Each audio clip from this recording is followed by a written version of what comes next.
Nawr gyflwyno ein siaradwr ar gyfer y noswaith, arbenigwr defaid John Wypod. I would now like to formally introduce our guest speaker for the evening, sheep consultant, Mr. John Wypod. Over to you, John. Thank you, Gareth. It's a pleasure to be able to speak to you this way. I'm going to talk on maximising lambing percentages and profit through better tupping management. Information is based on peer-reviewed papers and over 40 years experience working for SAC Consulting. I'm going to break the talk down into three areas. The next slide shows that these will be the ewe contribution, the ram contribution, and your own management. And we start off with the ewes. And the first area I'm going to cover is ewe condition scoring. So why condition score? Well, it minimises animal welfare concerns. This is mainly hill sheep, although occasionally on a lowland farm, if ewes have been badly affected by fly strike, they can get into very low condition score. It optimises productivity. It sets the potential because the condition score will set the potential number of lambs born by setting the ovulation rate of the ewe. Ewes are what's called seasonally polyestrous. They come into season in the autumn. They have a series of ovulations, of estrus cycles, and the idea is to get them mated in the optimum condition to maximise the numbers of lambs born. And condition score will also show you how well you've managed grazings before you've been scoring, and it'll highlight any management deficiencies and show up differences between pastures and areas where you've kept sheep. Moving on to our target for 2020, which I would say is we want fewer thin ewes at mating and at lambing, a tight lambing, and with more twins, mainly addressing this to the upland and lowland farmers. For the hill ewes, we want less barren ewes. I think the important thing is to check ewe condition score now and keep checking it. Keep records. Look, you don't have to do every ewe. You can do a group of 50 and give you write down the figure that you think is the average, or write down all the figures and work it out. And you can compare it with previous years. You can compare it with targets. You then have to identify the quality of forage and its availability for putting on weight. I'm going to come back to that. And you have to maximize forage intake. Now, I believe, although there's no really peer-reviewed papers on sheep on this, if you pull all the thin ewes out into a separate group, they're more likely to eat grass for longer, because they won't go and lie down. If you've got thin ewes amongst fat ewes, they might just go and lie down because the fat ewes have lied down and they like to act as a mob. So get the thin ewes into a separate group and do something about it. So you have to make a plan and try and improve the condition score of these thin ewes. So if we move on to body condition score and lambing percentage, you can see here for typical Welsh sheep, Welsh mule, the weight ranges from thin to fat, and the typical lambing percentage you could expect in condition score 1, 2, and 3. So obviously there's a big increase in lambing percentage by having ewes in better condition. In fact, there's fairly new evidence from SheepNet showing that for moving from condition score 2 to 3, a 10% increase in the number of ewes lambing in the first cycle, which is handy if you get them all lambing close together. 15% more lambs, 3 to 4% less lamb mortality in the first 10 days, and an extra 30 grams a day live weight gain in lambs up to weaning. Now, similar AHDB results have been coming out, and we are becoming much more interested in condition score as a measure. I think it's really quite important that you take it on board. Okay, moving on. Just to show you a little bit about the difficulty you've got To put on one condition score is about 13% of live weight. The energy content of live weight gain is 24 megajoules per kilogram. So if you're putting on for a Welsh mule, probably for a Llyn it would be about 5 kilograms and about 8 kilograms for a mule. It's a lot of energy required. The efficiency of gain is about 45% on good quality diets, but the efficiency of gain on low quality hay or low quality diets is very low. On a concentrate-based diet, the efficiency of gain is more than 45%. And so because of that, the ewes need 55 megajoules of energy per kilogram of gain. And this has to be eaten in addition to their daily maintenance requirement. So to go from a score of 2 to 3.5, a Welsh mule needs to put on about 13 kilos, which is about 700 megajoules needed over 10 weeks. That's 10 megajoules a day. Well, 10 megajoules a day is an extra kilogram of good grass dry matter. And that means you need high quality grass, 6 to 8 centimeters. And the big question is, would you have 10 weeks of good grazing for thin ewes? And that's why a lot of people have a low lamina percentage, because they don't have enough grass in front of them of sufficient quality for these ewes. Now, I'm going to talk about assessing pastures. What you need to do is walk around the farm and look at the fields that you think that you're going to use for flushing and tupping, and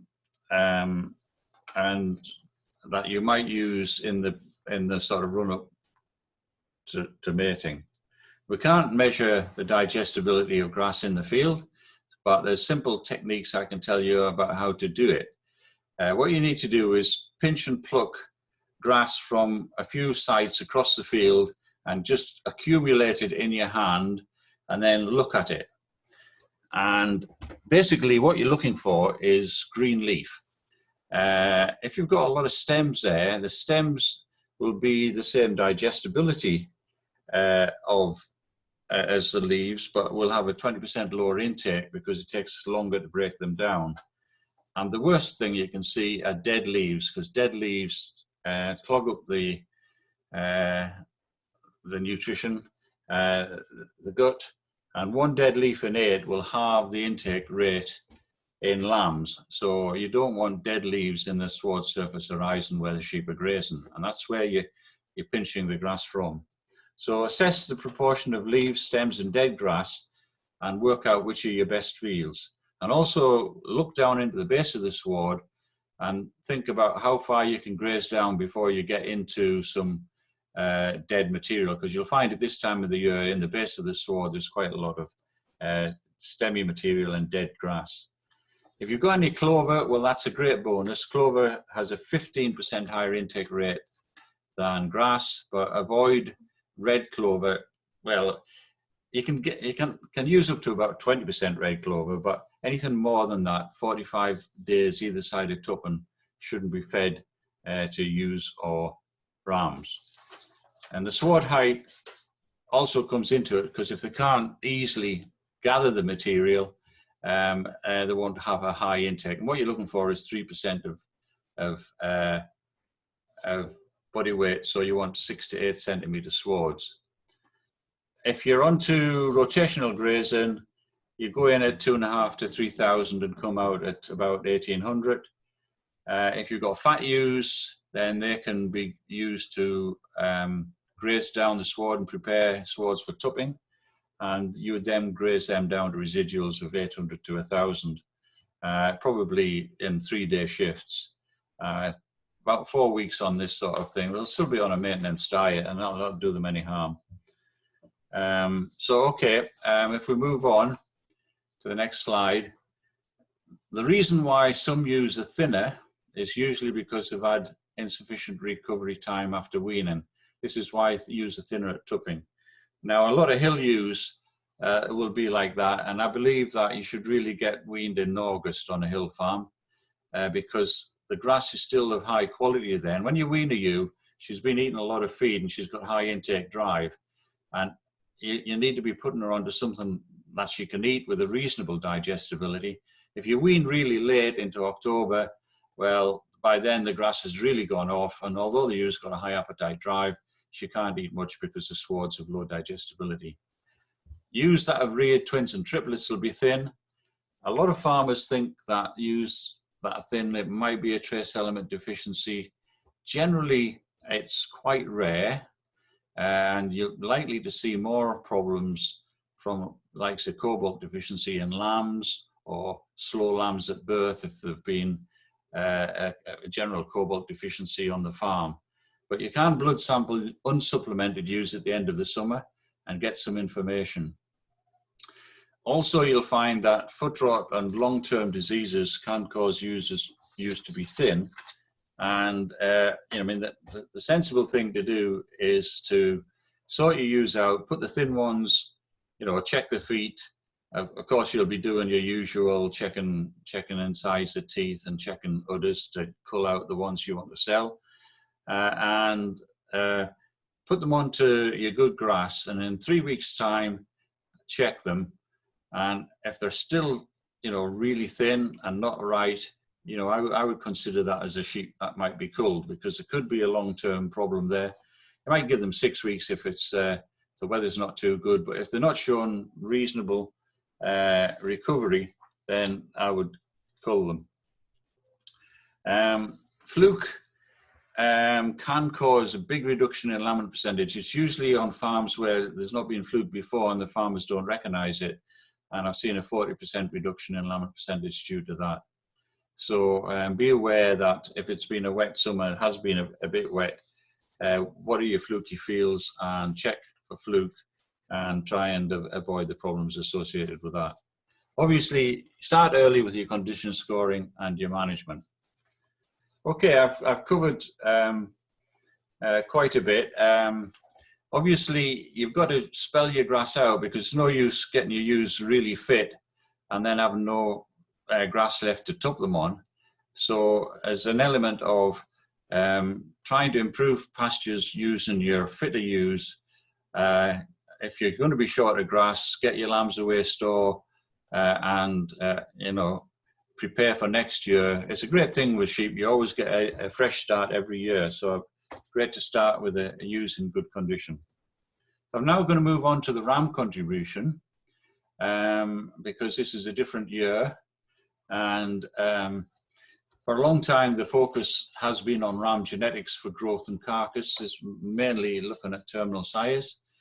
But I have to remind you that in order to produce and show his genetics, a ram has to leave lambs that live. And there's the cost of the ram and his maintenance, and we need to have as many ewes mated per ram as possible. And in the past, we've had these big ram fairs, and most of the rams are bought on size and conformation at sale. The buyer uses his experience in his eye, but it leads to an arms race amongst the breeders who push the rams on concentrates, and this has bad effects on ram health and longevity. So this is a year when you don't have to go to a ram sale. So how would you buy a ram that you knew had good genetics? And maybe this is a year to source rams on farm using EBVs and getting the benefits of rams that have not been overfed. If we move on to the next slide, remember that rams are costly and expected to work for 3 or 4 seasons, but often only last for 2. And the average ram to ewe ratio is 1:40, which is well below the ram's capability. He has huge testicles in relation to his size. He produces a small amount of semen every time he ejaculates, and so he really can serve a large number of ewes. And this is an area where we can reduce costs. Moving on, I was to say, rams are generally sold in overfat condition following heavy concentrate feeding. and as a result, they're less fit for breeding in their first season, especially pedigree ram lambs sold at the early sales, and their lifetime performance is compromised. And if you moving on, whose fault is it? Well, it's both of us. You know, it's the breeders and the buyers. The breeders have selected strongly on visual clues, size of heads, strength of bone, and colour, because they've been rewarded for that in the past in the auction-based system, more so than those who've selected on the basis of performance, traits, and lamb vigour at birth. And we have more problems. The next slide shows that in the past, where we've relied on the EURO grading system, the farmers who've been making progress in muscle traits using EBVs have not been really rewarded fully for the extra meat they produce, because loins sell for twice as much as legs, and legs sell for twice as much as shoulders, and an EURO grade tells you nothing about the proportion of meat in a loin, leg or shoulder, whereas an EBV for carcass traits would. And the other big problem is that if you're breeding for bone and conformation, then you increase lambing difficulty and losses. Okay, moving on. This is just to show the potential returns. Moderately priced ram at £550 on ewes with a lamb percentage reared of 150%. If he only works for one season and he tups 40 ewes, it's costing £9 a lamb. Typically, it would be more like £4 or £5. That's for 2 seasons. But if you can get up to 4 seasons and 92 and 100 per ram, then that is just 92 pence. Now, I did visit a Welsh farm where there were 3 forage-fed Suffolk rams, and they'd been run for 5 years and were still alive, and he was about to sell them. And I worked out it had cost him £1,650 in ram costs, and they'd left 750 lambs each, and his costs, as I say, his costs were £1,650, and if he'd bought rams that had only lasted 2.5 years and served 40 ewes, it would have cost him 9,000 quid. So that's a lot of difference. So it is a big effect. In fact, it's similar in value to the value of a really good quality high EBV ram compared to a poor ram. So moving on to the next slide, as I say, a good terminal sire can add about £3.50 per lamb. A good maternal sire, a different thing altogether, can add up to £12 per lamb in its lifetime, because if you think about a terminal sire, you know, his lamb's only on the ground for 6 months, whereas a good maternal sire, his progeny are on the ground for 4 or 5 years, and they can leave more money over that time. So financially, a terminal sire's serving capacity and longevity is at least as important as his genetics for growth, but I would suggest you go for both. You want a high EBV and you want a ram that can serve a large number of sheep. I'm going to move on to a little bit of research work just to show you some, I'll move on, I've covered that one. A selection of rams for lamb survival. This was work done at SSC, and the traits that we're looking for were improving lambing ease. Now, obviously, a ram with very extremes of conformation will leave lambs which are more difficult to be born. And also, it's how quickly the lamb stands and sucks. If a lamb stands and sucks in 20 minutes, it's much more likely to be a survivor, because lambs lose heat 4 times faster to the ground than they do to the air. And the sooner they get up, the better. And this is a heritable trait. And there are no unfavorable genetic correlations between these traits and the productivity traits recorded by Signet. So if you're buying rams, you want both a high index and you want rams that leave lambs with get up and go. Next slide shows some bar charts from different sires. Now, the different colours refer to different breeds, and the height of the chart indicates the percentage of lambs that needed assistance, and they only moved in to assist when it was really necessary.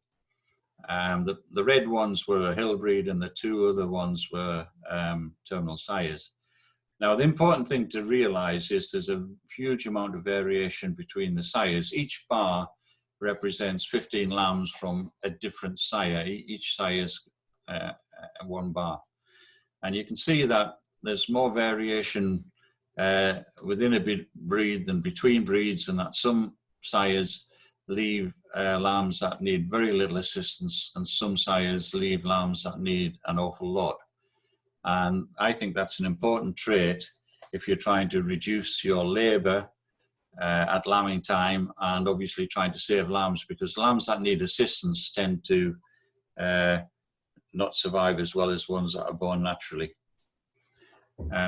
Just moving on a little bit on,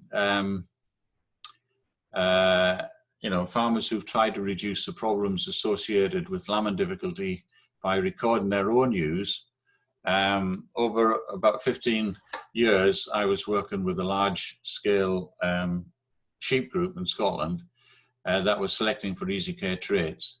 And basically, all they did was identify ewes that had been assisted to lamb, or if their lambs lacked vigour, or the ewes had to be handled outside of a normal gather. And they'd put a notch in the ear or put a hole in the tag, and those ewes would then be put to a terminal sire and their genetics removed from the flock. And typically those farmers are now assisting less than 10 ewes per thousand, and are lambing at grass and weaning about 150 to 160%. The main breeds were Llyn, Romney, and the Easy Care breed, which was developed in Wales. Now, a lot of farmers in Wales have got small flocks, they lamb indoors, and they've got family labour. And I would say if that's your situation, you can put up with not having the easy care traits if you've got family labour to help, and you should be targeting over 200% scanned, and putting in a lot of labour at lambing and hoping to get 180% sold. If you've got a big flock and you're lambing outside, well then you've got to go for the easy care genetics, and you target the scan at 175%, weaning and maybe it's 150%. So the different breeds and different situations. Moving on to the next slide. So, okay, just a very quick run through. What does overfeeding of rams do to the body of the ram, and how does it affect their lifetime performance? Generally, when you feed concentrates to sheep, for example, young lambs, you'll get intramuscular fat, you'll get tender meat, good eating quality. But these aren't the things that you want in a ram. You want strong tendons, and you want more dense meat, and animals that are going to live a long time. If we look at the next slide, I just want to say a little bit about some of the effects of feeding on the scrotal sac and semen characteristics. What happens if you overfeed rams? You get fat in the neck of the scrotum, and this affects the production of sperm. The semen volume's fine, but scrotal fat is not a good thing because you end up with sperm with a lower motility index, a lower linear progression, and a lower semen concentration. So that is some results from research. There's also effects on the body. I think the next slide might show some of that. If you're feeding rams on concentrates high levels, and often it's kilograms a day, you'll get an increase in body heat production, and the rams will tend to lie down more, and then when they're lying down, the testicles are trapped in a hot micro environment. And if they're feeding from troughs and spilling a lot of feed, then that'll tend to ferment, and increase the heat in the bedding. And if they're lying about on that, then the temperature of the testes is higher than it should be. Testes are slung outside the body in the scrotum where it's cool, because they need temperature 2 degrees below body temperature for the sperm to mature. So that is why high concentrate feeding can be deleterious. It also has effects on the bones of sheep. Sheep fed outdoors on grass will have a much higher calcium and phosphorus content in the bone. And you'll see if rams are overfed concentrates after, they get creep and then they go on to a lot of concentrates while they're on grass, they can get bone problems, they get joint problems in their legs. So just moving on a little bit to what are alternatives to bringing out rams, either if you're buying rams or if you're breeding your own. I did a fair bit of work on chicory in the past, and you can use chicory very successfully to bring rams out. It's quite a low dry matter forage, and the sheep have to be on their feet a long time to harvest this low dry matter material, and that gives them stronger legs. They can get a bit dirty on it if it's a wet year, so you'd have to take them off and give them some concentrates. But they are fitter and able to make more ewes. And similarly, you can have plantain through that as well, chicory and plantain mixes, but avoid red clover swards for bringing out rams. I'm going to have a slide just concluding a little bit on the ram side. Just to say a little bit, rams brought out at auction sales are overfed and too fat for effective mating, getting breathless and with low libido. These are the effects of overfeeding. So perhaps this is a year when you could move to buying rams that are being brought out a bit more naturally. But you've got a problem there, because if the farmer who's selling it says, oh, this is a naturally fed ram, that's why he's small, don't worry about it, don't accept that. Say, no, I need to see the figures. If he's got good figures on EBVs for growth rate and carcass characteristics, if that's what you're looking for, then that's fine. You can buy the small ram, but so you have to have the figures, the EBVs, as well as the fact that he hasn't been overfed. Overfeeding reduces the ram's working life, and up to 20% have to be culled prematurely. It can cause bone and kidney problems. That's kidney stones, which can be a problem in rams which are overfed concentrates. And I believe that rams should be brought out on grass, like commercial flocks, so that the EBVs that you measure reflect the conversion of grass to meat, not concentrates to meat, because you would rather feed your grass than concentrates to achieve lamb live weight gain. And just as an example on that, I was talking earlier about ewes and how much grass they needed and how long and the quality. Well, you can work out how much it would cost in concentrates. So I did that for that exercise where in SheepNet it said that it was worth £22 to put a condition score on a ewe. And I worked out how much barley that would be. And it came out at 27 kilos of barley to put on one condition score, and it would cost you £32 if you're paying £120 a tonne. So it shows you can't do it with concentrates in the ewes, and I don't think you can do it properly with concentrates in the rams. We should be breeding sheep on forages and where the EBVs are measured in a situation similar to the one where the sheep are going to be used. Now, ram to ewe ratios of 1 to 60 for ram lambs and 1 to 120 for shealing rams or older are possible with rams that are being brought out mainly on forages.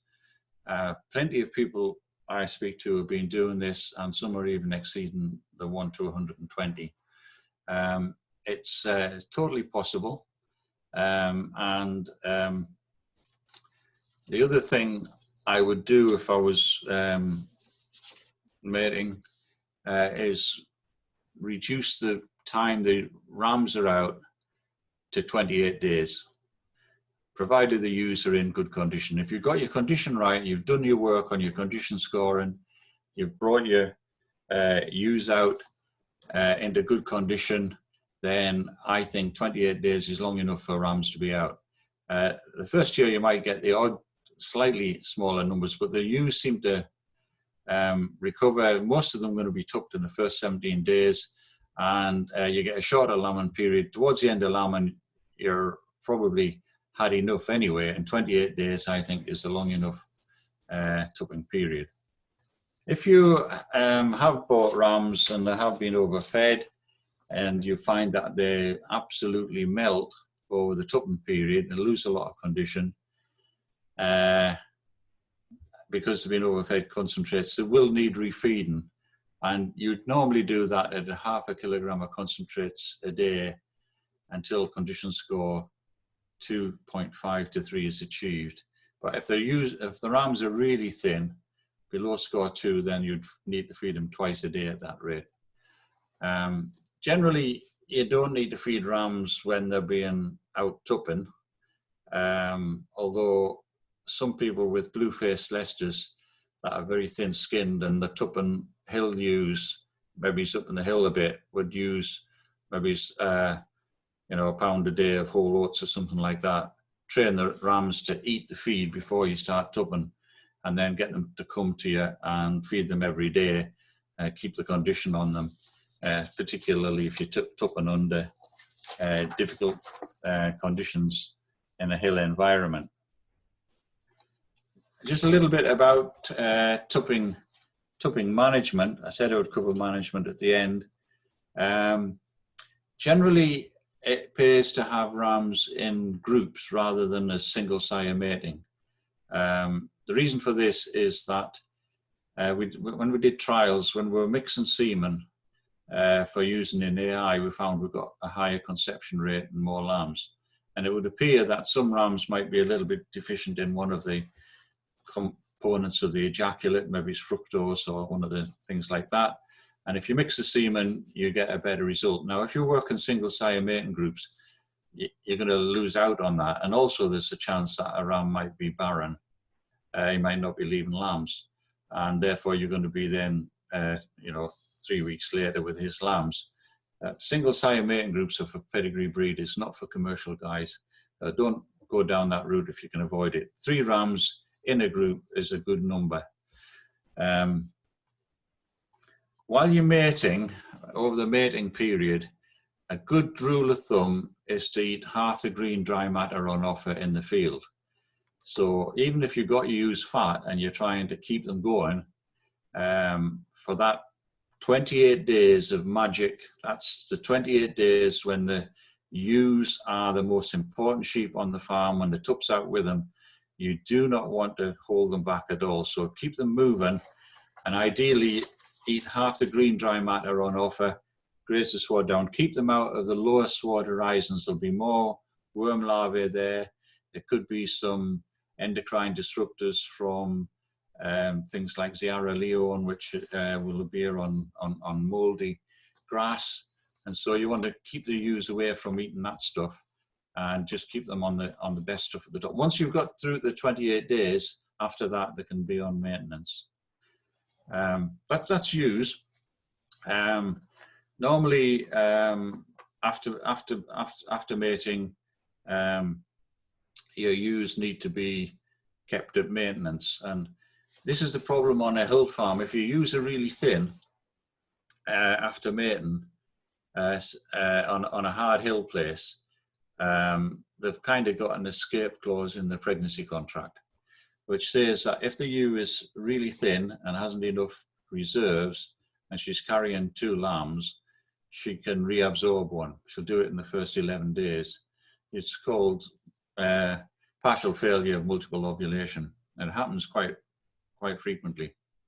So whereas if you're using condition score 3 and the weather's bad, which you can get, you're tupping late in the year, well, at least the ewe's got body reserves and it's less likely to absorb lamb embryos. So that's the problem you get in hill sheep, where you find that you have a low lamb percentage because of bad weather after tupping.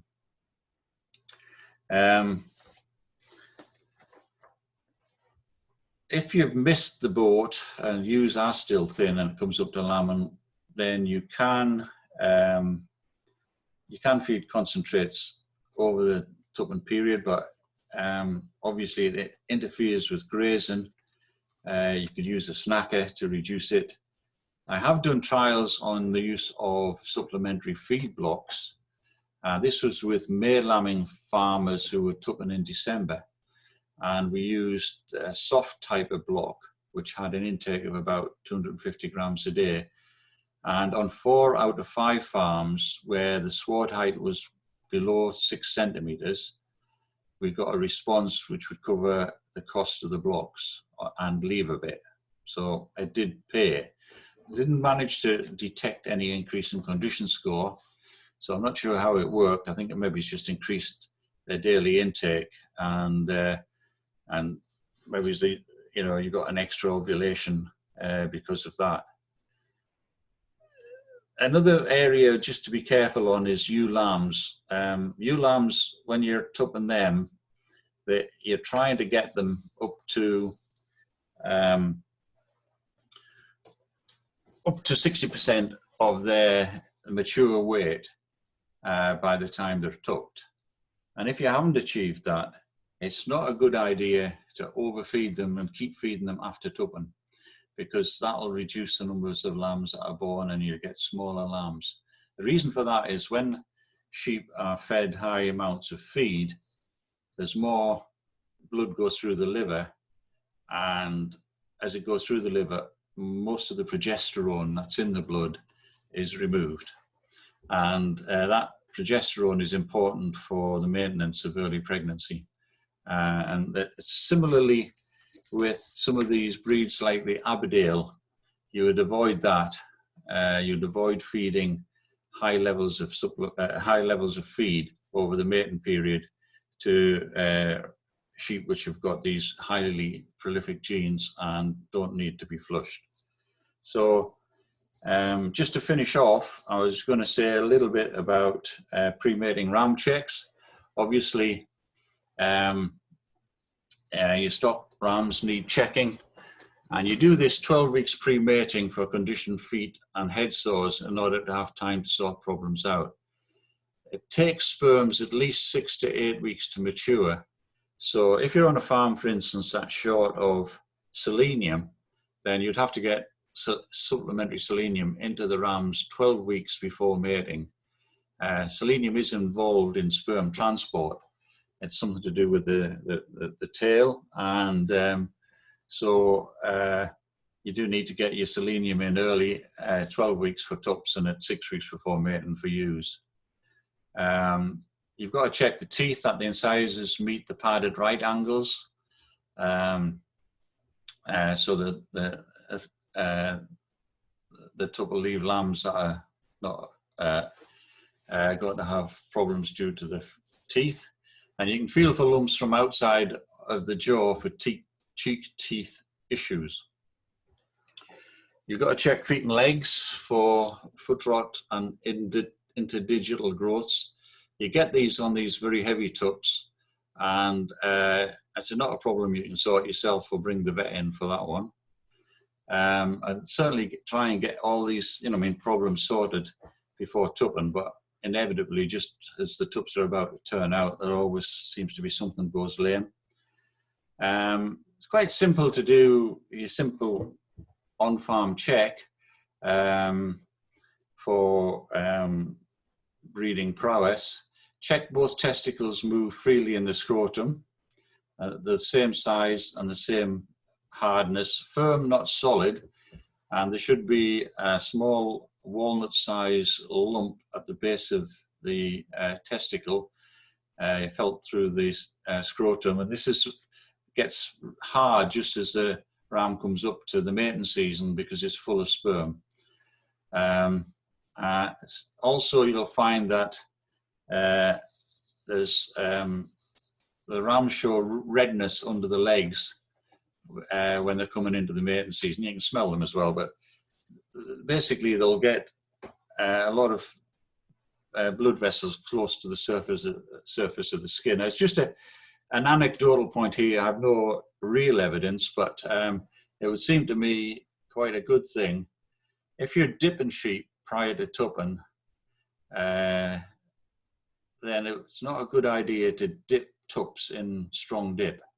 You know, when you're dipping sheep, that as you dip them, the strength of the wash decreases because the dip's preferentially absorbed in the grease and the sheep's fleece.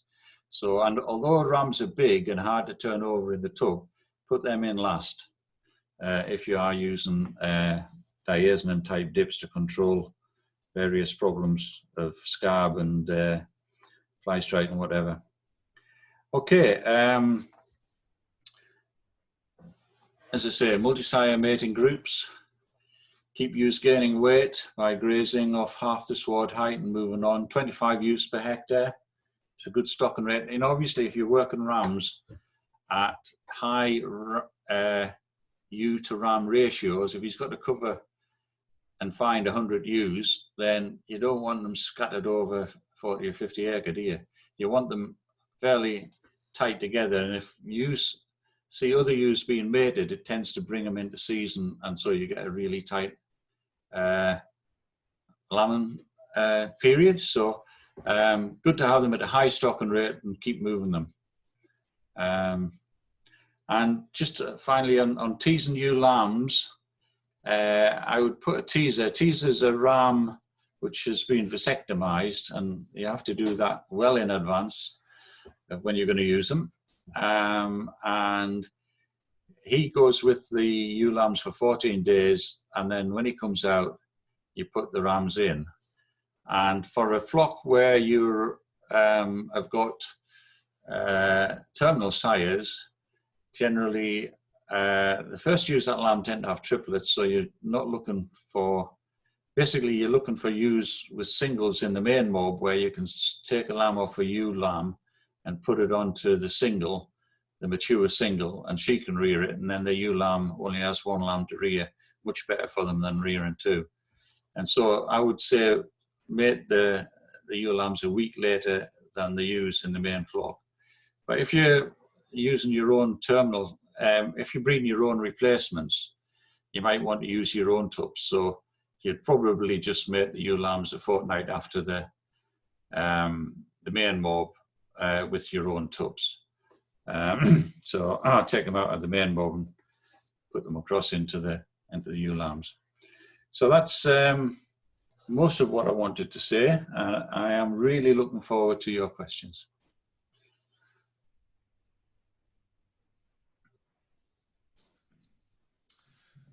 Thank you very much, John, for what was a very interesting and informative presentation on what's obviously an important time in the sheep calendar. Diolch yn fawr iawn, John, am gyflwyniad diddorol a llawn gwybodaeth. Mi newn ni nawr agor y llawr ar gyfer cwestiynau. We will now open up the floor to questions. Type any question you have in the box on your screen by firstly clicking on the dialogue icon. We've had some questions come in during the presentation, which I'll start with, John. So the first question, is it okay to tup on roots, for example, turnips or kale? Right, it's a good question. There are benefits and disbenefits. The benefits are that it's very high digestible material, and that you can continue, you know, the sheep are going to be in good condition. You maybe had them on roots before you took them, and so that's a benefit. There are some potential problems if sheep are on roots for a long period where there are goitrogens in roots. So you might consider using a feed supplement like a block or something with a high iodine content, just in case that's a problem. And there's some other secondary metabolites in roots, which can cause a problem called kale anemia. Now, in my opinion, I would say if it's kale, I would introduce it gradually up to a couple of hours a day, and over the tupping period, maybe just put them in for 1 or 2 hours a day into the kale field. You'll probably get enough nutrition then to keep them going. I know on a lot of places you run out of grass at that time of year, and it's quite good to keep sheep going, and you can tup them on kale. I did once a trial once with kale. There was a thing, we started baling it when it was about as thick as your finger, just cutting it and baling it and putting 6 layers of wrap on it, and it's fantastic feed. It was a bit expensive per ton, but I tried using it over the tupping period with a group of sheep on a farm, and the sheep just went absolutely mad for it, and they were jumping on top of each other's backs and getting in on big bale kale wrapped up, and they fairly went through the kale, and the laminin percentage was 20% lower. And I put that down to the stress associated with fighting for food. So, you know, it just shows you it's not all about nutrition. It's about keeping animals, you know, in a good state, and so that they're not fighting for food, they're not tramping through gateways a foot deep in mud and having stress problems like that. So these are aspects that you can come across when you're feeding roots. So be careful on that one. Great, thank you, John. Next question then, do expensive tupping minerals help? Do expensive what? Tupping minerals help. Ah, right. Do tupping minerals help? There used to be a story years ago that sheep needed extra phosphorus at tupping time, and that you should have high phosphorus minerals and stuff like that. Now, my general opinion is that unless you have a known problem, then there is no need to feed minerals. And certainly I don't think that the requirements for mating, either in the ewe or the ram, for the major minerals, calcium, phosphorus, magnesium, sodium, there's no increase in requirements for that. Sheep will eat minerals because normally they've got a high salt content, and sheep like salt. So that's not an indicator that they actually need it. Now, if you've got a major problem in selenium deficiency, you'll get a low laminin percentage, and you'll get lambs born with white muzzle disease and things like that. So that's an area where specifically you will get responses to selenium supplementation. It can come as a drench, it can come as an injection. There used to be an injection of barium sulfate, or you can feed supplements. But I mean, not many farms have got that. It was quite common in Caithness for a while. So it's a case of identify if you really do have trace element deficiency. There are various ways of correcting it. You can use boluses. If it's cobalt deficiency, well, a bolus is much more effective than regular drenching. A drench really only lasts 2 or 3 weeks. It produces a little bit of vitamin B12, and that lasts for 2 or 3 weeks, but the cobalt gets washed out through the rumen, and the animal has no way of storing cobalt. It doesn't need it. The thing to look is at your pastures. If your pastures are really good and you've got a really high quality pasture, and yet the sheep are not doing well, then that's an indicator that there might be a trace element deficiency. Sometimes a trace element deficiency of cobalt at tupping time won't necessarily show up in the ewes, but it might show up as lambs which lack vigor at birth and can't keep warm and things like that. So be aware of all of the things on the farm in relation to minerals, not just at the time.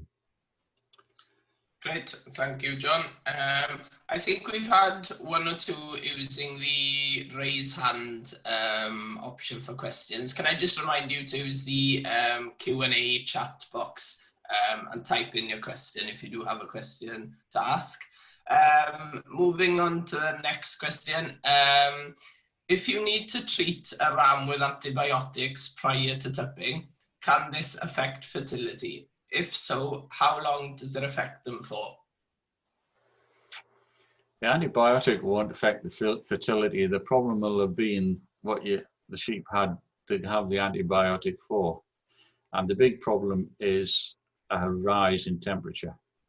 So a rise in temperature will affect sperm production and can make rams entirely infertile. So if they've had, something like a hill rams in some areas put into areas where there's ticks and there was no ticks before would get tick-borne fever, and that would increase their temperature, and then they would be barren and there wouldn't be. So you in the areas where you've got ticks and tick-borne fever, you've got to buy your rams a year ahead of when you're going to use them.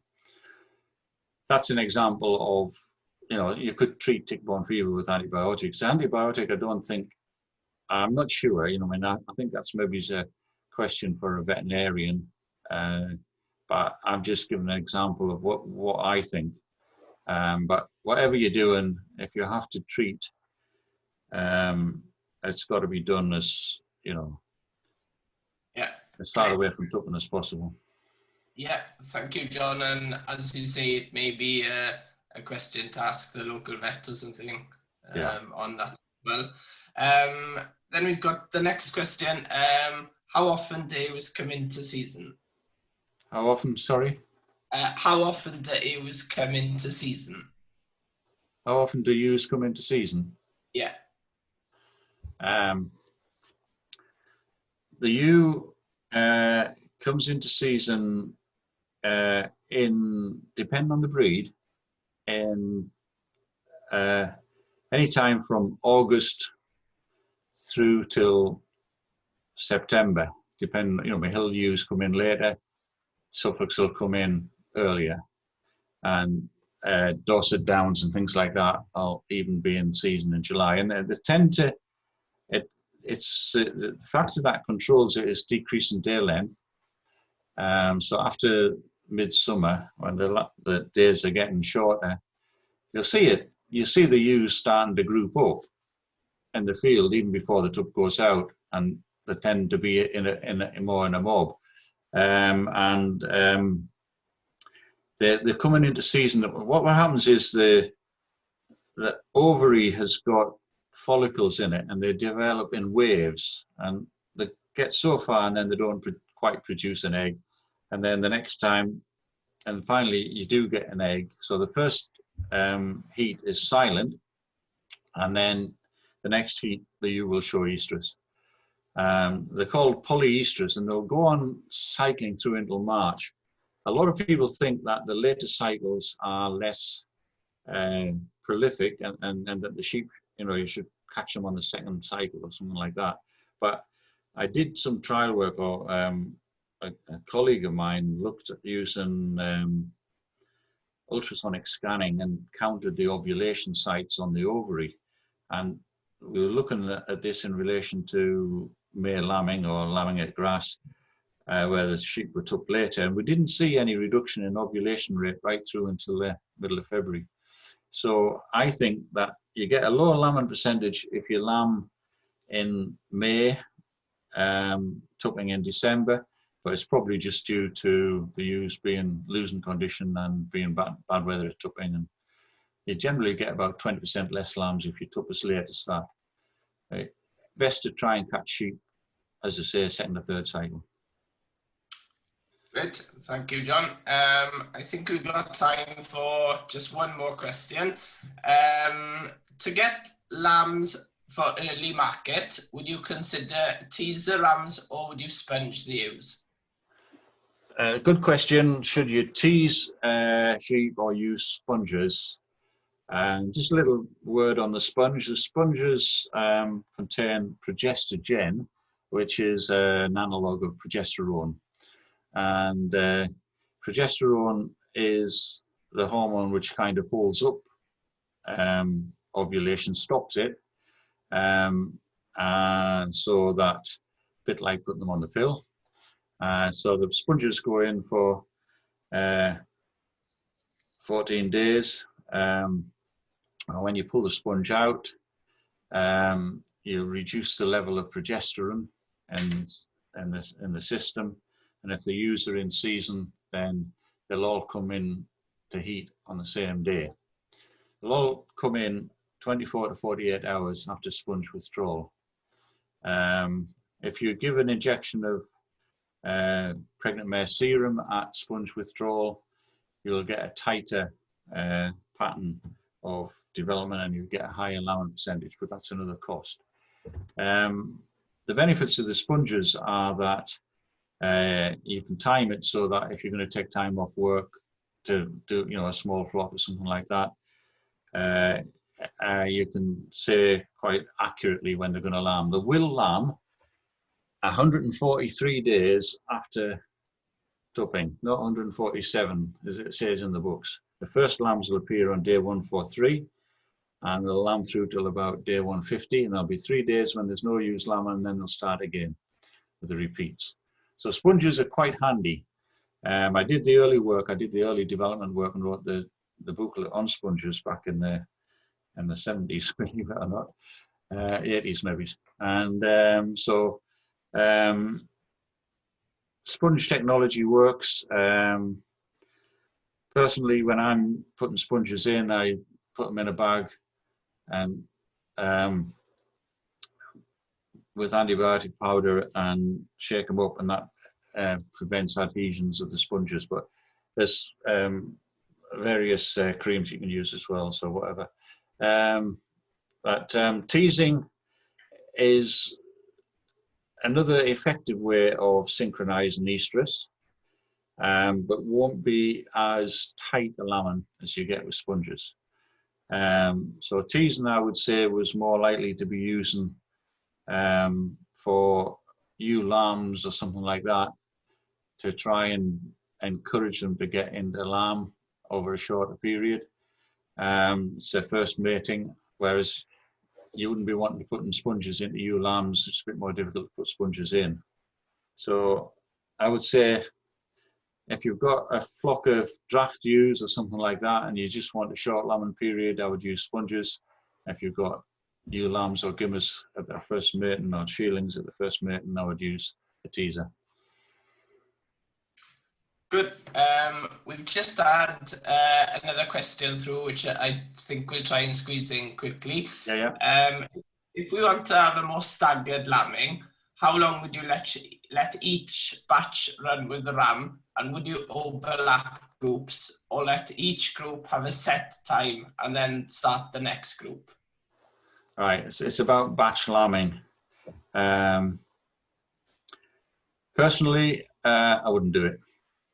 I would just bite the bullet and try and get them all lambed over one period. I know most people would have maybe insufficient housing and wanting to bring them in batches. But I found that if you stop mating and then try starting again later, you tend to get poor results and more barren ewes, and I think that outweighs the benefit. I think you should really try not to do it. If you are going to do it, I really haven't got an awful lot of experience of making it work, other than using sponges. But generally on commercial farms, I would say try, you can batch your ewes that are going to lamb according to raddle marks. Ideally, don't use a raddle for the first cycle, because that's when most of them are going to be on. Then put the raddles on so the rams are not having to work with raddles all the time. And then just use a series of colours, and then you can bring them in batches. Or lamb later in the year So a lot of farmers are moving to grass wintering systems and finding that they only have to, house a proportion of the flock rather than all of it, because they're lambing a little bit later and they've saved up grass for lambing on. It's not an area that I would recommend is batch lambing, actually. Okay, great. Thank you very much, John. Diolch yn fawr pawb am eich cwestiynau. Thank you very much, everybody, for your questions. Hopefully, John has managed to answer them for you all there. Mwyn atgoffa chi, bydd recordiad o'r webinar yma ar gael ar wefan Cyswllt Ffermio gyda copi o'r cyflwyniad yn Gymraeg. A quick reminder that a recording of this webinar will be made available on the Farming Connect website, along with a copy of the slideshow in Welsh. Gai ofyn yn garedig I chi gyd gwblhau y ffurflen werthuso bydd yn dod fyny ar ddiwedd y webinar mwyn helpu ni I wella ar gyfer y dyfodol. Can I please ask you to fill in the evaluation form that will appear at the end of this webinar, which just helps us improve for future webinars. And that's all that's left for me to do tonight is to thank you again, John, for a very interesting and informative presentation and discussion and answering the questions. And thank you to everybody at home for joining. Diolch eto I John am gyflwyniad diddorol a llawn gwybodaeth ar trafodaeth ac ateb y cwestiynau heno. A diolch I chi gyd getre am ymuno ni heno a cadwch yn saff a nos da.